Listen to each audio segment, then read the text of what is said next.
Hi everyone, Materim here again with another narrative battle. This one has the Daemons of Chaos facing off against the Ogre Kingdoms in a 2,500 point battle line scenario.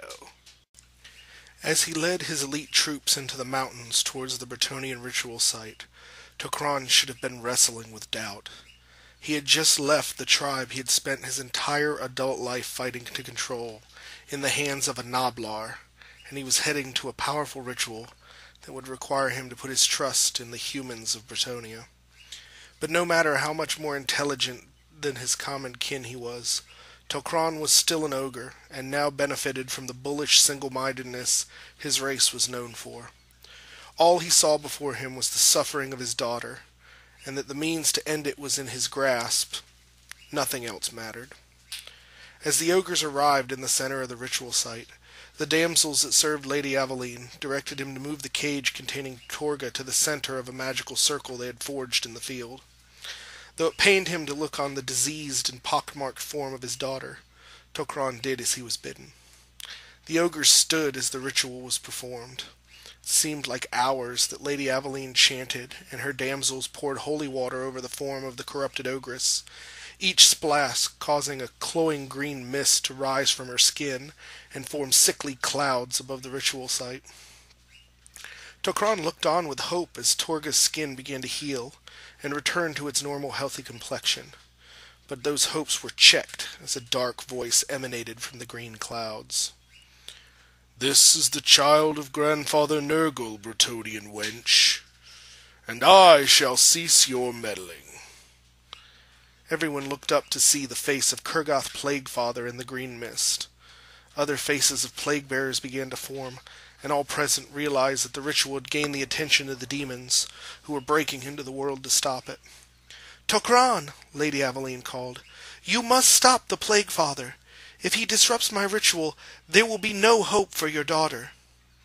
Tokran stood and looked at the form of the greater demon forming in the cloud, and realized that his whole life had led to this point. Either he would triumph, or he would die. But in either case, he would live as a true ogre, with the thrill of battle giving him purpose. "For Torga!" the tyrant yelled as he moved forward. "And for the Whitetooth!" Alright, so here is our board. Pretty standard, normal wall. There's the hill that is on my side is a scree slope, and the fountain there is a weirding well. Other than that, we had a pretty open area of terrain. Not much that's really going to stop these two forces from just slamming right into each other and seeing who's the strongest. So, deployment on the demon side starts off on the left with a Seeker Chariot of Slaanesh. Next to that is 10 pink horrors with full command that are absolutely impossible to rank up, so they're just in a pile on a movement tray. Up front is 3 plague drones of Nurgle with full command. Behind that is 20 Daemonettes of Slaanesh with full command. Then we've got a unit of 20 Plague Bearers. They have full command. There's also a Herald of Nurgle giving them the regen buff, and he has the greater gift that was the Plague Sword, the one that does poison attacks and D3 wounds. So he's hoping to carve up some ogres with that. Behind that is Kurgath Plaguefather, the special character. Next to that is a unit of 6 Chaos Furies mark Nurgle. Then a unit of 5 Seekers of Slaanesh with full command, and behind that is a Soul Grinder mark Nurgle with the Bolt Thrower upgrade that it has on that. So a lot of high toughness targets here. The Nurgle mark's really going to get in the way of my ogres and their lowered weapon skill, but I got to get in there and do it up. Torga must be saved. And last but not least, trying to sneak up my back is a 3 bases of Nurglings. And for the ogres, we have their elite forces that accompanied Tokran into the mountains, starting with a 2-man Mournfang cavalry unit. They have a banner and a bellower in that unit. On the hill, we have a Iron Blaster. Then we have Chew the Giant next to that. Then we have the Tyrannical Guard, a unit of 11 Iron Guts. With them is Tokran Facecrusher. He has the Ogre Blade and a ward save. I don't have my list right in front of me. So, also with that unit is the bruiser that is carrying the battle standard for this fight, as Gat the Old was left behind. So it's a standard. Yeah, just normal standard. He's got a 4-up ward save on him as well. There's also Chog the Toothy, who has brought the Hellheart that we captured from the Forces of Chaos in the last battle we faced on them. So he has that. And the unit also has on it the Dragonhide banner. So that is a lot of pain that I want to bring and just cram right down his throat. As a support unit, I have 7 Ogre Bulls with full command. And then at the far end, I have my Stonehorn. So, Ogre's got to go first. The Demons had vanguarded these guys up front, in part because I think my opponent forgot that Demons can't flee. I know I've made that mistake many times before. So I decided to just go ahead and get things started and try a long charge with the Stonehorn into the flank of these riders, and as you can see, I succeeded. Then my rest of my movement was just moving up slightly, so we go into magic phase. I get a pretty good magic phase off. I end up getting, but I don't really have much I want to cast, because all I have is maw buffs. But I end up getting the +1 strength and the +1 toughness buffs on the Stonehorn, because I'm pretty sure he's going to eradicate this unit, but then he's going to overrun basically in front of the entire demon army, and I'm hoping a couple of these buffs might keep him alive for longer than a second and a half. Then during shooting, the Iron Blaster cracks a good shot through these Plague Bearers. I kill one of the Plague Bearers and hit Kurgath Plaguefather and inflict 2 wounds on him. So definitely a good start. And combat goes, and of course the Stonehorn's impact hits just absolutely crush this unit. I stagger forward, not quite as far as I was afraid I was going to, but there's still, those Plague Bearers are still in my flank, the Soul Grinder's still in the flank. The Stonehorn's going to have to be pretty freaking lucky to survive what's going to come. And apparently, because he really liked those ponies, not only does he slam the Plague Bearers into my flank, he brings the Furies into the flank as well, and gets a long bomb charge with the Seeker Chariot from the other side of his lines to slam into the front for some impact hits. Now, I'm looking at this and I'm pretty worried, but I'm hoping that with some Thunder Stomp into those Furies, I can get some free combat res and maybe not completely screw myself. Provided, of course, that he doesn't just outright kill me, which is a distinct possibility. Then over here, he flies his bugs around to threaten the side of my giant, and barely moves up everything else in the back there. He's forming kind of a secondary line, as he's not sure what's going to happen once that Stonehorn dies. And then over here, he brings up the Soul Grinder just a little bit. He wants to get an option to shoot at some of these ogres that I have hiding behind the wall, so he's just kind of getting a clear shot there. So during Magic Phase, this player, Skip, is just notoriously dangerous with the Reign of Chaos stable. He ends up getting the Firestorm spell, or the Firestorm result, which ends up hitting both my Iron Guts and my Ogre's unit and inflicts 2 wounds on both of them. He gets really nothing magically off after that, but then proceeds to use the Plaguefather's, he has a breath, like a noxious bolts that works like a stone thrower, strength 5, lands it direct hit on top of my Iron Guts, kills 2 of them off, so there's 2 dead Iron Guts and 1 that has 2 wounds left on it. And that's not good. That thing is way more dangerous than I gave it credit for, and I need it to not do that for the rest of the game, ideally. So we go into combat, and it started off looking pretty good. The impact hits from the Chariot really didn't do a whole lot, and his Chaos Furies really didn't do a whole lot. I end up doing 3 wounds back on the Chariot, and then the Plague Bearers go, and they do like 3 more wounds to me.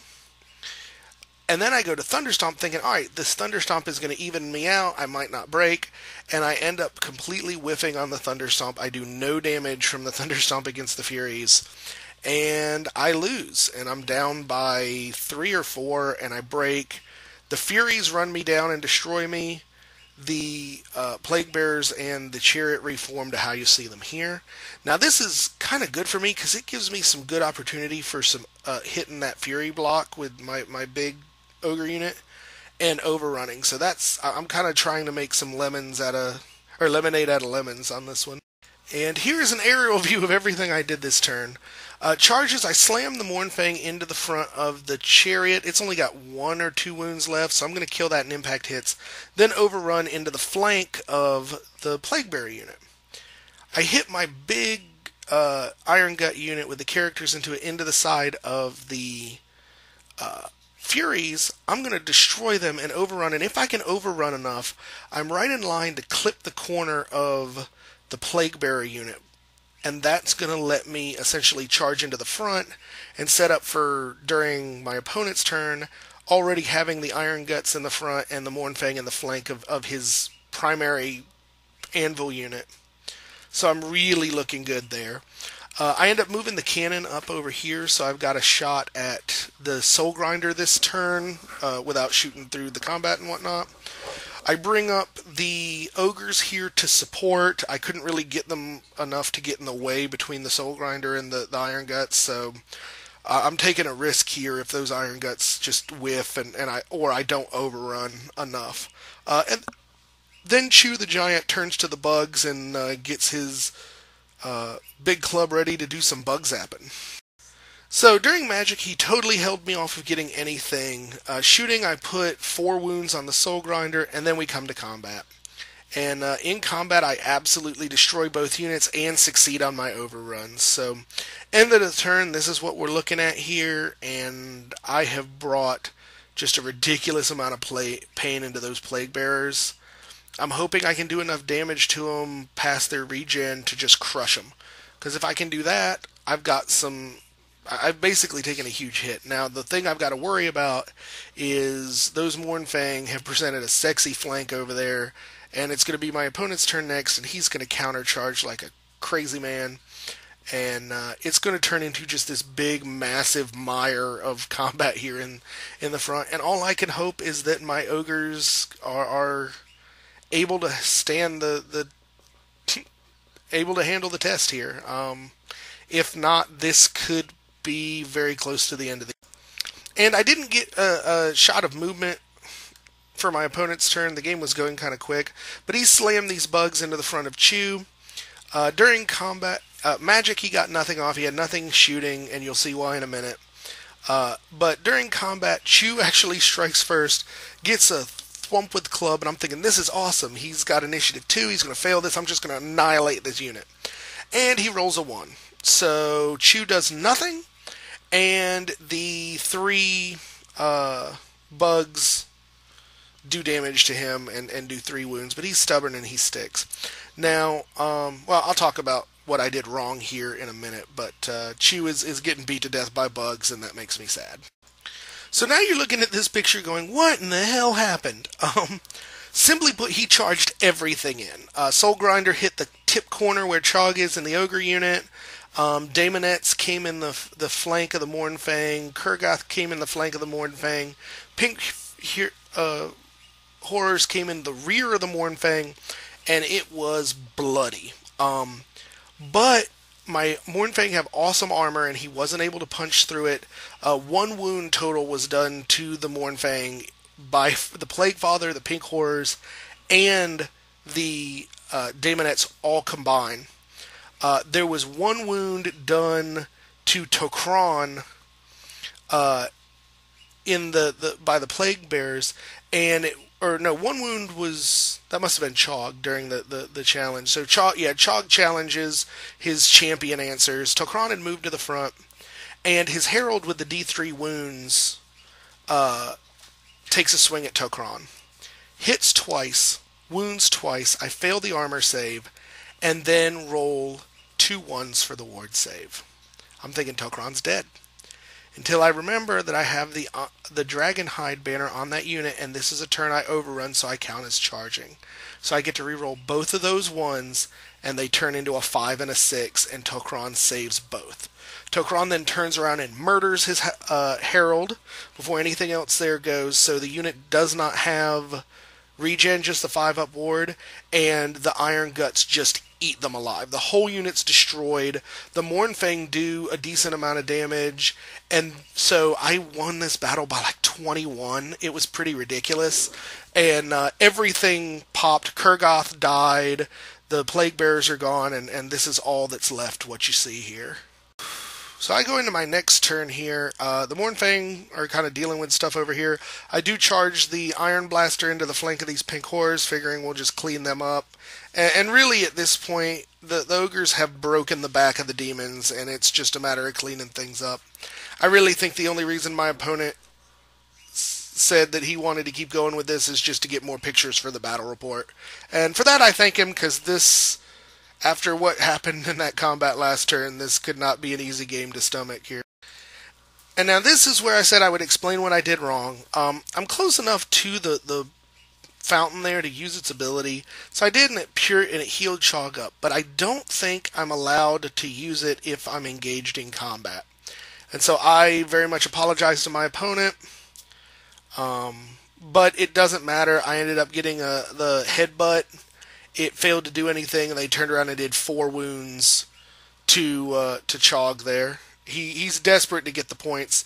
The other thing he's failed to do, I think he failed to do last turn, was charge the Nurglings into his side, so he's continuing to try and do that, or he will on his next turn, I'm sorry. And after the combat here, the Iron Blaster helps in eradicating the pink horrors. I think there's 2 Daemonettes left, and the Mournfang turn to face them. Then on his turn, he fails to charge the Nurglings into the Giant. And then Chew stretches the game on even longer by getting the Yell and Ball result. I win by 2, but he rolls well enough not to take any wounds from it. And of course over here, the Mournfang eradicate the last 2 of the Daemonettes. And pretty much the rest of the Whitetooth Clan is waiting for Chog for Chew there to stop screwing around with the bugs. Then his next turn, he does charge the Nurglings in, but I end up getting the Yell and Ball result again and kill. The leadership rolls were bad, so one of the Plague Drones dies and one of the Nurgle bases takes a wound. And then my next turn, the only thing that we resolve is the combat. He ends up doing enough damage to kill Chew. Chew then falls over on top of the Nurglings and crushes one of the Nurgling bases to death. But my opponent was pretty happy. He did claim some points. But this was a very rough game for him. And here is just what the board looks like when my opponent chooses to call the game. He's got 2 bases of Nurglings and 2... bugs left on the field, and I've got my entire army minus the Stonehorn and the Giant. As the forces of the demonic invasion melted before him, Tokran Facecrusher felt a rush unlike any he had ever experienced. Never before had he battled for a cause greater than himself. Never before had justice or moral certitude replaced the selfish desire for battle and flesh in the tyrant's heart. But today he entered the field of battle for the sake of his daughter, not caring for his own life, and received a victory that would be spoken of within the tribe for generations. Not only had the Whitetooth stood against the forces of Kurgath Plaguefather, but they had destroyed them utterly. As he commanded his forces to regroup, the tyrannical guards saw the change in their leader, and even if they were unable to understand it, they were moved by his newfound conviction, and they formed behind Tokran without a word. Even Chog, always a thorn in the side of the Ogre leader, recognized the power of the moment that the Whitetooth found themselves in, and only nodded his approval to the tyrant. Tokran walked with purpose to the cage where the Bretonnians had just completed the ritual to cleanse Torga of the taint of Nurgle, and his heart leapt to see the sickly green tint cleansed from her skin. In response to his approach, Torga raised her head weakly and looked at him. "Daddy," she said, her voice barely above a whisper. Tokran shouted joyfully and tore the cage apart with his bare hands. He effortlessly lifted his massive daughter into his arms. and gave a cry unlike any that had come from the throat of an ogre before. Lady Aveline was astonished. She had never seen a display of emotion like this from any ogre before, and wondered if her people had underestimated the large creatures, or if Tokran was truly unique amongst his people. Tokran placed his daughter in the arms of his most trusted bruisers, and moved to stand before the lady. To everyone's astonishment, the ogre tyrant knelt before the prophetess. "Lady Aveline, you have returned to me the greatest joy of my life. My debt to you is unending. By my word, the Whitetooth Clan is yours to command. If you have enemies, they will be crushed under our boots. And if any be your friend, they may count us as allies also." Lady Aveline found herself profoundly moved by the pledge of the ogre tyrant, and responded with tears in her eyes. "My friend Tokran, of late the world has seemed a dark and dangerous place, where even my homeland is in the grip of evil. Where you say I have restored to you your joy, I say that you have given me a greater gift, the gift of hope that my people may yet be free of the darkness of these days." The tyrant stood to take his place at the prophetess's side. "If it is your will that your homeland is to be saved, then we shall see it done." So, I believe the only word for this victory from the point of view of the Ogre Kingdoms was epic. I have to say, I owe this victory 95% to the Dragonhide banner. That ability to reroll ones on everything on a turn you charge for a unit like the Iron Guts is absolutely ridiculous. And it just absolutely let me tear through that unit with no real wounds. And I did end up winning that fight by like 21.